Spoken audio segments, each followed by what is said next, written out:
কতদিন যে সংসার ঘর করি না। আচ্ছা, আমারও তো একটু স্বাদ আহ্লাদ আছে নাকি? আর কতদিন এই শেওড়া গাছে ঝুলে থাকবো? ঘরের মতি দেখলাম বেশ সুখে শান্তিতে ঘর করছে। আহ, ওর বউ হয়ে আমি যদি ঘর করতে পারতাম তাহলে কি যে ভালো হতো। কই গো মিতালি, কোথায় গেলে গো? বেলা যে বয়ে যায়, খাবার দেবে কখন? আমাকে তো মাঠে যেতে হবে নাকি?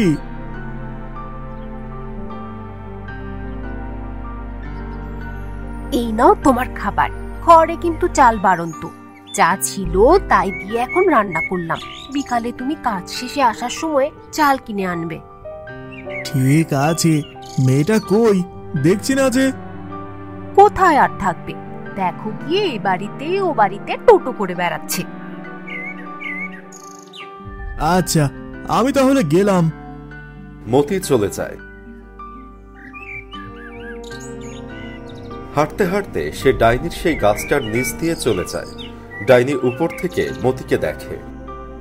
এই সুযোগ, এইবারে আমাকে কিছু করতে হবে। মতি বাড়ি থেকে বের হয়েছে, এইবারে যদি ওর বাড়িতে বউ সেজে ঢুকতে পারি তাহলে ও আর কিচ্ছু টের পাবে না। ওর সাথে আমি সুখে ঘর করতে পারবো। তার আগে ওর বউকে ঘর থেকে বের করতে হবে। বাইরে একটা শব্দ হলো না? মনে তো হচ্ছে যেন কলসি ভাঙার শব্দ। আমি কি কলসিতে জল এনে সেটাকে ঘরে আনিনি? দেখি তো গিয়ে।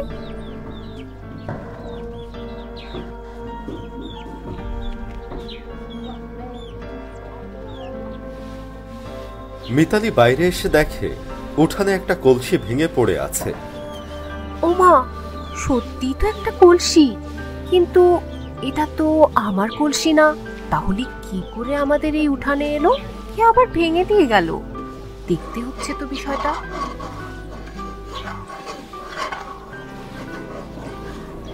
মিতালি ভাঙা কলসিটার কাছে গিয়ে সেটাকে ধরে, আর ধরা মাত্রই ভাঙা কলসিটা জোড়া লেগে যায়। আর মিতালি একটা ভোজ বাজির মতো কলসির ভিতরে ঢুকে যায়।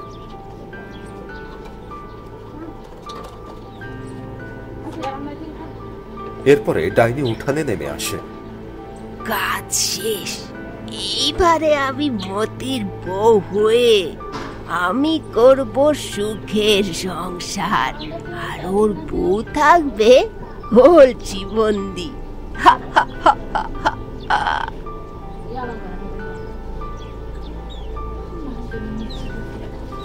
ও বাবা, যা রোদ উঠেছে, এতে কাজ করব কিভাবে? আর একটু সময় থাকলেই মনে হচ্ছে মাথাটা ফেটে দু ভাগ হয়ে যাবে। আজকে না হয় এই পর্যন্তই থাক, বিকালে আর একবার কাজে লাগা যাবে। মতি বাড়ির উদ্দেশ্যে চলে যায়। এদিকে মতির মেয়ে মিতু বাড়িতে এসেছে। মা, মা, আমার খুব খিদে পেয়েছে, আমাকে কিছু খেতে দাও না। তুই কে রে? তোকে খাবার দিতে যাবো কেন রে? এ কি মা, এসব কি বলছো? আমার খুব ক্ষুধা পেয়েছে, দাও না। দেখো না ঘরে কি খাবার আছে। তোকে একবার বলেছি না কোনো খাবার হবে না? যেই পথ দিয়ে এসেছি সেই পথ ত্যাগ। ভিখারিতে রাজ্যটা একেবারে ভরে গেছে দেখছি। মিতু কাঁদতে কাঁদতে বাড়ির বাইরে একটা গাছতলায় এসে বসে। এই সময় গাছতলার নিচ দিয়ে যাচ্ছে মতি। সে দেখতে পায় মেয়ে কাঁদছে। এ কি বিতু, কি হয়েছে? তুই এমন করে কান্না করছিস কেন? কেউ বকেছে?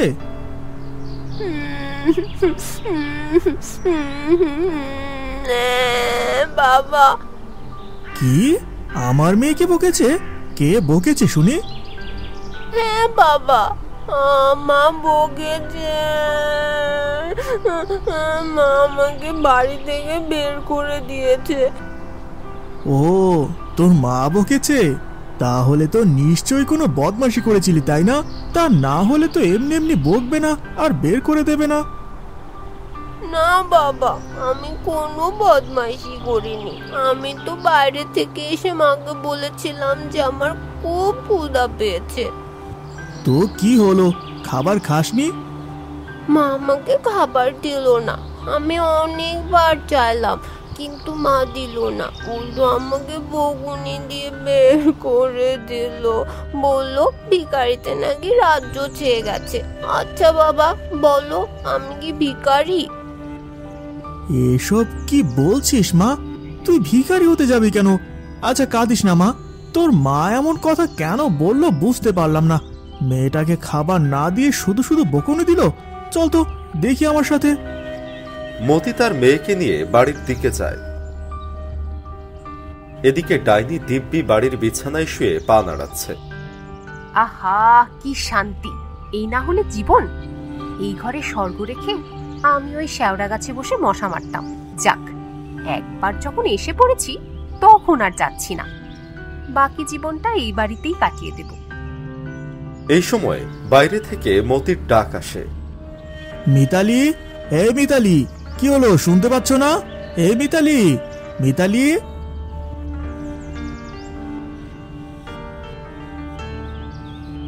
এই কি হয়েছে বলো তো তোমার? এত ডাকাডাকি করছি শুনতে পাচ্ছ না? আমাকে ডাকছো? কই, আমি তো কিছুই শুনতে পেলাম না। একদম মিথ্যা বলবে না। আমি এত জোরে জোরে গলা ফাটিয়ে ডাক দিলাম আর তুমি শুনতে পাওনি? সত্যি আমি শুনতে পাইনি। আর তুমি তো আমাকে ডাকুনি। মিতালি মিতালি বলে কয়েকবার চিৎকার করতে শুনলাম। এসব কি বলছো তুমি? তুমি কি মস্করা করছো? নিজের নাম ভুলে গেছো? তোমার নামই তো মিতালি, আর আমি তো তোমাকে ডেকেছি। ও হ্যাঁ, তাই তো। এ আমি কি করলাম? আমি তো নিজের নামই ভুলে বসে আছি।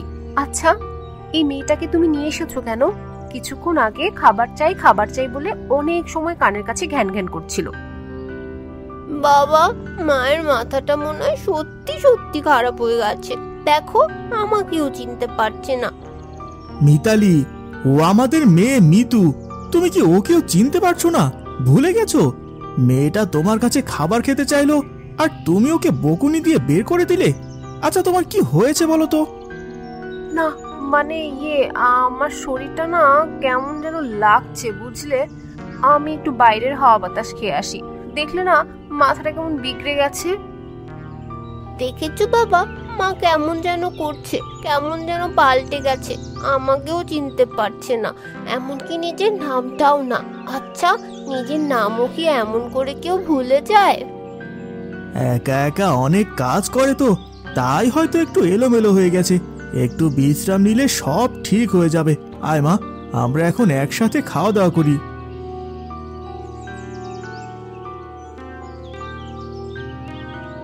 তার মানে এ বাড়ির মতির বউটার নাম মিতালি, আর ওই পুচকেটা হলো ওর মেয়ে, ওর নাম মিতু। এগুলো আগেই জেনে রাখা দরকার ছিল, একটুর জন্য বেঁচে গেছি। কিন্তু এ বাড়িতে তো তেমন সুখ নেই। মতি সারাদিন থাকে মাঠে ঘাটে, মেয়েটা এদিক সেদিক ঘুরে বেড়ায়। একা একা ঘরে বসে থাকতে তো ভালো লাগে না। তার থেকে একটা কাজ করি, আর একটা লোককে ধরে নিয়ে শ্যাওড়া গাছে বন্দি করে রাখি। ওরা যখন কেউ ঘরে থাকবে না, তখন আমি শ্যাওড়া গাছে ওই লোকটার সাথে ঘর করব। আবার ওরা বাড়িতে এলে আমিও বাড়ি ফিরে আসব।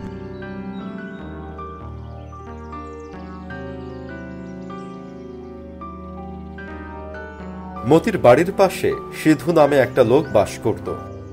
একটু পরে মিতালি সিধুর বাড়ির দিকে যায়। বাড়িতে ঢুকে পড়ে বলতে থাকে, কে আছো? বাঁচাও আমাকে, বাঁচাও আমাকে, বাঁচাও। এ আমার কি হলো? কি হয়েছে তোমার? এভাবে ডাকছো কেন? না কারো কোনো বিপদ হয়েছে? আমার বড় বিপদ হয়েছে। আমার স্বামী অনেক অসুস্থ হয়ে পড়েছে, খুব খারাপ অবস্থা তার। ও মা, তাই? মতির আবার কি হয়েছে? কোথায় ও? জানি না কি থেকে কি হয়ে গেছে, উঠানে পড়ে আছে। কিছু কি খেয়েছে? চলো চলো গিয়ে দেখি তো কি হয়েছে। এই বলে সিধু হাঁটতে শুরু করে সামনের দিকে। ঠিক তখন পিছন থেকে মিতালির ডাইনি রূপ ধারণ করে সিধুর গলা ধরে ফেলে আর তুলে নিয়ে গিয়ে শেওড়া গাছে বন্দি করে রাখল। এদিকে বিকালবেলা মতি আবার মাঠে কাজ করতে চায়। মাঠে কোদাল চালাতে থাকে সে। আজ যে করে হোক এই জমিটুকু ঠিক করে তারপরে বাড়ি ফিরবো। এই কটা দিন ধরে শেষ করব বলে আসি, কিন্তু শেষই হয় না। আজ এর একটা শেষ না দেখে ছাড়ছি না। ঠিক এই সময় একটা কান্নার শব্দে চমকে ওঠে মতি। খুব কাছেই কেউ একজন কাঁদছে। মতি কোদালটা রেখে এদিক ওদিক তাকিয়ে দেখার চেষ্টা করে। মনে তো হচ্ছে কেউ কাঁদছে, স্পষ্ট তার শব্দ শুনতে পাচ্ছি, কিন্তু কোথায়?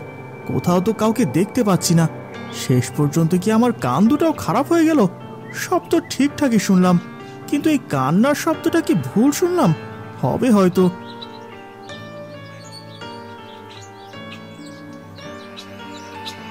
বউ বলেছিল চাল নিতে হবে, কিন্তু কিন্তু হাতে যে একদমই টাকা পয়সা নেই।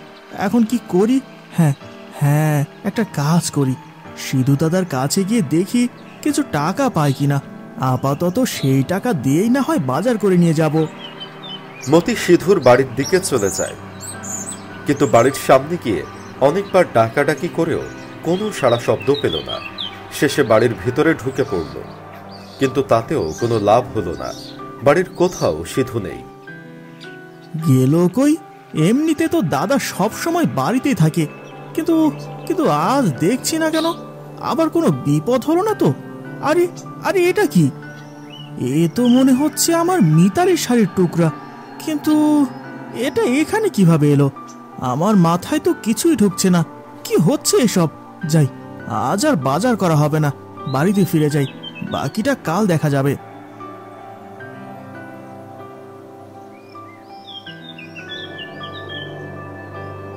মা, আমি একটু ওদিক থেকে ঘুরে আসি। ঠিক আছে, যা। রোদে বেশি ঘোরাঘুরি করিস না কিন্তু।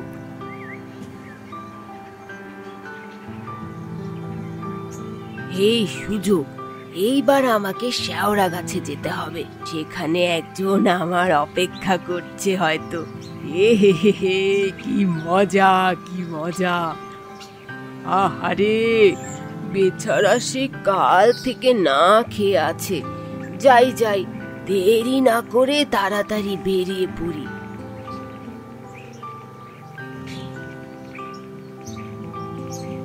এটা তো মায়ের কাপড়, কিন্তু এটা এই শেওড়া গাছে কি করে এলো?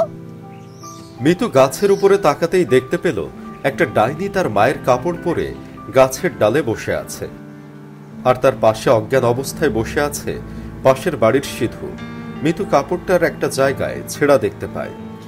তার মানে কাল রাতেই ডাইনিটাই সিধু কাকাকে তুলে এনেছিল, আর এই জন্য এই কাপড়ের টুকরা তার বাড়িতে বাবা দেখতে পায়। তাহলে এ আমার আসল মা না, কিন্তু আমার মা কোথায়? তাকে নিশ্চয়ই এই দুষ্টু ডাইনিটা লুকিয়ে রেখেছে। এখনই বাবাকে এই খবরটা দিতে হবে। যেমন ভাবা তেমন কাজ। মিতু ছুটে চলে গেল জমিতে, আর বাবাকে ডেকে সব ঘটনা খুলে বলল।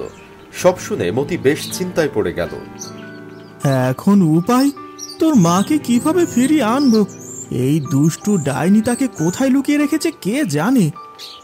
বাবা, তুমি এত চিন্তা করো না, আমি একটা বুদ্ধি বের করেছি, শোনো। মিতু বাবার কানে কানে বুদ্ধিটা বলে। এরপরে মিতু বাড়িতে চলে আসে, আর মতি মাঠেই থাকে।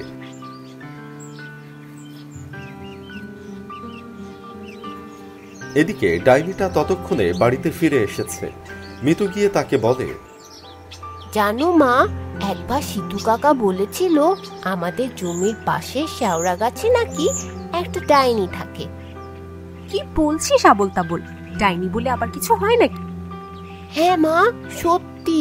কাকা আরো বলেছে ওই ডাইনিটা যেখানে মানুষ ধরে নিয়ে লুকিয়ে রাখে সেখানে নাকি সবচেয়ে বেশি সুখ আছে। কাকা তো বারবার বলতো যেন তাকে ডাইনিটা ধরে নিয়ে যায়। ও তাই বুঝি? এটাই বলতো নাকি? হ্যাঁ মা, শুনেছি কাকাকে নাকি পাওয়া যাচ্ছে না। মনে হচ্ছে সে এখন ডাইনি সেই মহা সুখে আছে। হবে হয়তো। যা তো, এখন হাত মুখ ধুয়ে খেতে গিয়ে বস, যা। মিতু চলে যায় আর আড়াল থেকে দেখতে থাকে ডাইনিটা কি করে। ডাইনি তখন একা একা বলে, তাই তো আমি বলি যে এত কিছু করেও সুখ পাচ্ছি না কেন। আসল সুখ তো আমার ওই কলসির ভেতরে। এই জন্যই ওদের বন্দি করার পরেও ওরা কোনো কষ্ট পাচ্ছে না। না, আর এক মুহূর্ত এখানে নয়, এখনই ওই দুটোকে কলসি থেকে বের করে দিয়ে আমি থাকবো। বলতে না বলতেই ডাইনিটা এক উড়াল দিয়ে জমিতে চলে গেল আর একটা ঝোপের আড়াল থেকে কলসিটা বের করলো। একটা গাছের আড়াল থেকে আবার এসব নজর রাখতে থাকলো মতি। এই বের করলাম কলসি, এবার মুখ খুলে ওদের বের করব আর আমি ঢুকে পড়ব। এইবারে আমার সুখের কোনো শেষ হবে না। ডাইনি কলসির মুখ খুলে একে একে ওদের দুইজনকে কলসি থেকে বের করে দেয় আর নিচে গিয়ে ঢুকে পড়ে। অমনি গাছের আড়াল থেকে বের হয়ে এসে কলসির মুখটা ঢাকনা দিয়ে বন্ধ করে দেয় মতি। ওরে, এইটা কি হলো? আমি যে মরে গেলাম রে, চলে গেল রে, গরমে শেষ হয়ে গেলাম রে। আমাকে বের কর, আমাকে মারিস না, আমাকে বের কর। খুব সুখ খুঁজছিলি তাই না? এবার থাক এই কলসির ভেতরে বন্দি হয়ে। কিছুক্ষণের ভিতরে মিতালি আর সিধু দুজনেরই জ্ঞান ফিরে এলো আর সবাই ছোট্ট মিতুর অনেক প্রশংসা করত। এরপরে আর ওদের কোনো বিপদ রইল না। মিলেমিশে সুখে দুঃখে ওরা দিন কাটাতে লাগলো।